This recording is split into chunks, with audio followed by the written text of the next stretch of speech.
各位好啊，晚餐吃了没有？那接下来就是要介绍本次的 DX 包新星。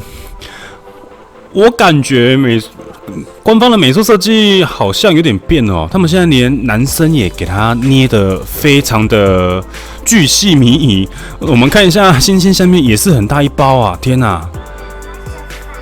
果然是男人的星星，大猩猩就是不一样哦。跟那个小猩猩比起来，小猩猩真的是小鸡鸡，那大猩猩真的是大。后面我就不能说，等下被黄标。非常的大，好大一坨啊！天哪 ，Oh my god！ 那屁股也非常的翘，太厉害了！官方美术真的太厉害了，我超级佩服的。好，那接下来我们来看一下，其实它这次除了开放大猩猩之外啊，小猩猩也开放了70几了，它可以潜力，所以我们比较一下啊，真的跟大猩猩比起来，小猩猩真的是小鸡鸡了，果然是小男孩，而且好像它的模组好像有略改了一点啊。好，比较起来，大猩猩真的是真男人啊，就是比较身强力壮。那身为本次的 DX 角啊，它的特色到底在哪里啊？我们先来看一下好了，先讲一下数值的部分。这一次的角色，5只新角几乎每只都有领导力了。那么我一样是无视防御跟冷却是满的，那剩下就是回避跟暴击。那接下来它的装备的话，就是5星乌鲁塞满，同位素愤怒沃克的力量。特装的话，我先给它测试 PVE 的部分，所以是装狂怒的 CPP。技能的话，我不知道它是不是要走 PVP， 因为它官方要给它设计的保证回避啦，然后它的 S1 的话是可以一直射的 ，S2 有减防，然后也是对世界有用的。S3 的部分的话，就是有无敌贯穿，而且它这个 S3 也是可以去攻击制空的敌人，然后点满的话冷却是5秒，就是每5秒就可以一直狂 A 对方。这个就其实有点跟惊奇大妈有点像，不过它的好处在于说，它多了惊奇大妈没有的无敌贯穿能力。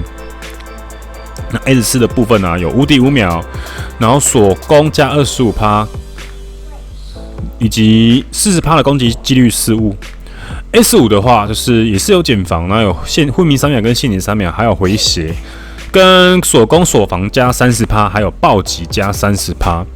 这次的角色它有几只真的是 buff 都有加暴击，然后它有免伤3秒，主要也是在它的 T1 被动的部分啊。它 T1 被动就是英雄阵营啊，就是我方是英雄的话，它就可以成为他们的工具人，而且它是反派增伤40%，还有着25%的无视回避哦，25%还不错啊。那这个队长技的话就还好了，因为能攻加30而已。所以他自己本身的无视回避就是有一点素质在，还蛮特别的啊，而且是 T1 被动。不过，假如他成为 DX 包的话，基本上我们买了 DX 包 T1 就可以当工具人哦。就是他这个能力其实就是跟模仿大师差不多了，只要 T1 就可以当工具人了。好。那接下来一样，我们就是测试它在世界网的表现如何。那因为它是能伤角啊，所以我们就是给它测试星海的部分了。星海，我们一样是打星海。那因为他自己是可以当工具人啊，所以我就另外再另外带2个工具人就可以了。那我们当然就是给他摆着最强的工具人哦，局长跟白虎哦。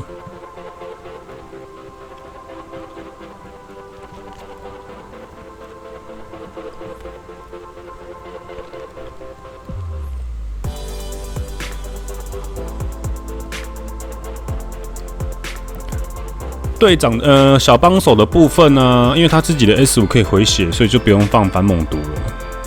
所以就放女巫跟谁呢？我想一下要放谁会比较好呢？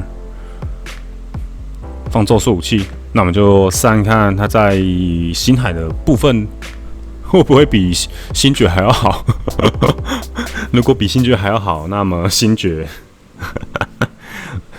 我就不要继续讲下去了，怕星爵迷又要很伤心难过。那技能该怎么放会比较好哦？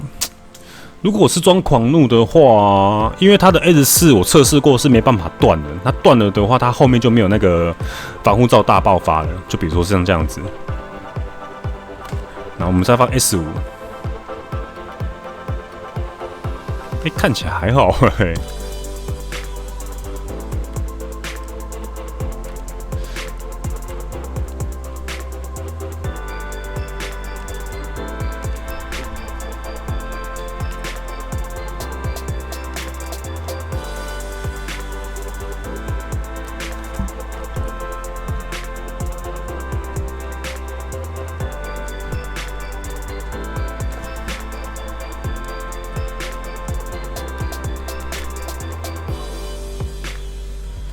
主要也是星海太硬了啊。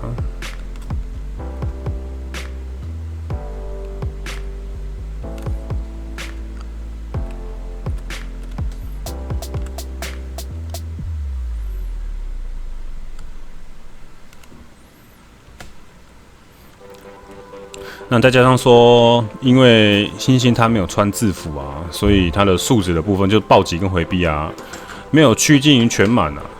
不过这伤害还比星爵还要好果然是人民的法术。靠，要死掉了，回血回太少，一不小心就嗝屁。好啦，我们试一下压胸好了。压胸就是测试42层的压胸。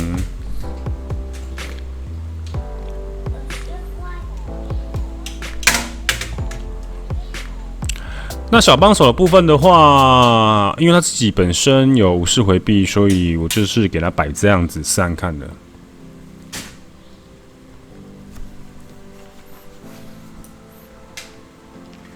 等一下再认真打一下星海，刚刚是有点随便按技能的，因为我还在想说他的技能到底该怎么放会比较适合他。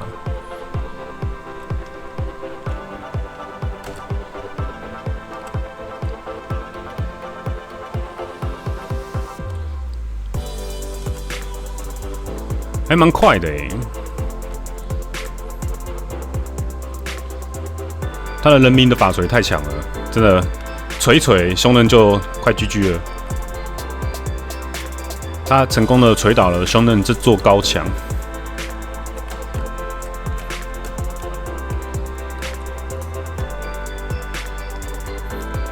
这样相较下来，星星的表现还比较不错的一点。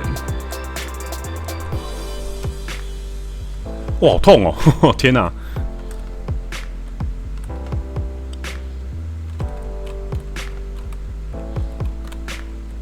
果然是大猩猩哦。这样相较下来，我真的觉得大猩猩比较有爆发力啦，因为小猩猩它主要是真的是靠它的 S2 在吃穿的。那大猩猩呢，就是靠它 S5，因为 S5 段数太多，你看砸去有够痛的啦。然后，如果是打占领战或时间线的话，说不定可以靠着 S3跟正，蛮快的啊！打凶刃真的蛮快的，果然是大猩猩，这个表现真是太优异了。大猩猩果然没有让我失望。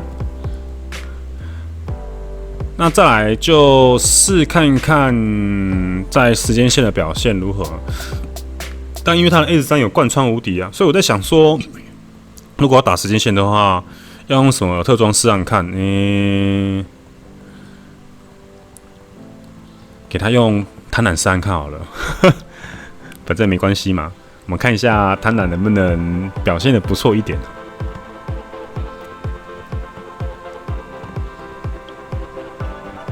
那么队员一样是摆风女哦。那其实因为等级真的有落差啦，但如果说60几的星星就可以 A 的掉70几的秦葛雷，更正 T3的秦葛雷的话，那这样子说真的，大猩猩的潜力啊，还蛮指日可待的。就看他 S3够不够把秦葛雷给打掉，因为无视自空嘛。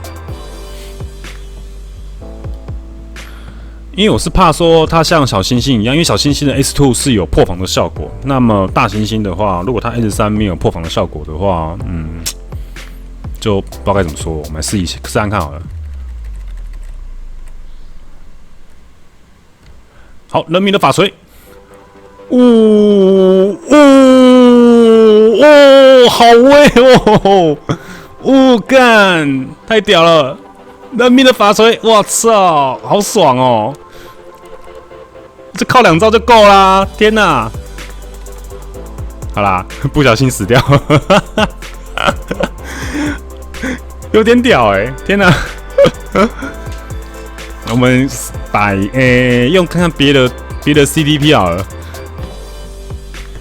这样其实试下来好像不一定要贪婪的 CDP， 我们上看狂怒好了。我就觉得人民的法锤太强了啦，果然是玩家的法锤哦！我操，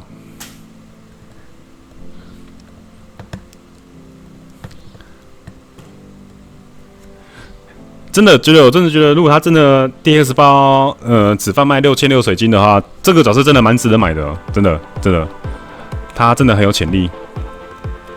他出招很快啦，主要是因为他出招太快了。技能判定都很 OK， 好，买3看，快，好，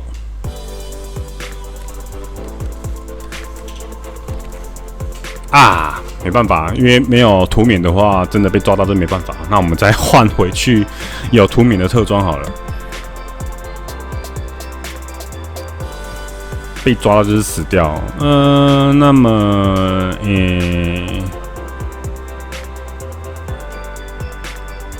算了，还是用贪婪好了啦。因为贪婪的话，最起码它真伤发动的时候，并不会有那个真伤只适用于1招技能而已。那因为破坏的话，它的真伤只适用1个技能而已。这就是破坏跟贪婪的差别。最起码贪婪它在亮灯这期间，你放的所有招式都可以吃到真伤，这个差别就蛮大的啦。因为现在角色太多自空了，你很容易就被断招了。那如果你用破坏的 CDP 的话，你被断招就浪费了那一个真伤了。这是一个蛮重要的观念呢。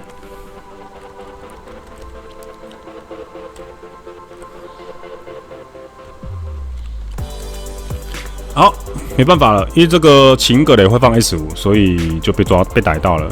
不过如果说真的，星星70几的话，你的装备啊那些都起来的话，也许真的是可以靠 S3 跟 S5 2个合计就可以把秦葛雷给打掉。那目前因为才60几而已，等级差加上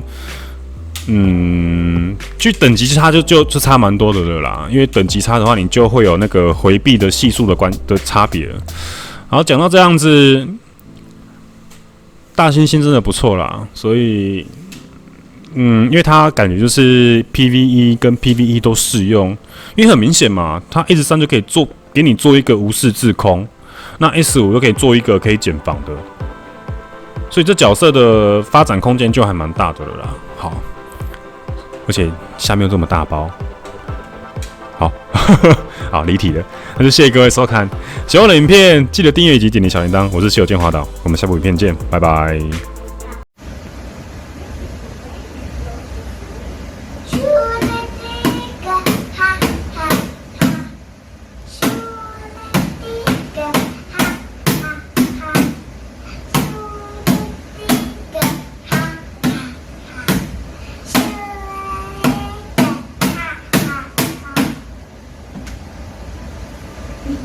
你干什么要拍照？爸爸，你干什么要拍照？拍你唱歌啊！你要不要再唱一次？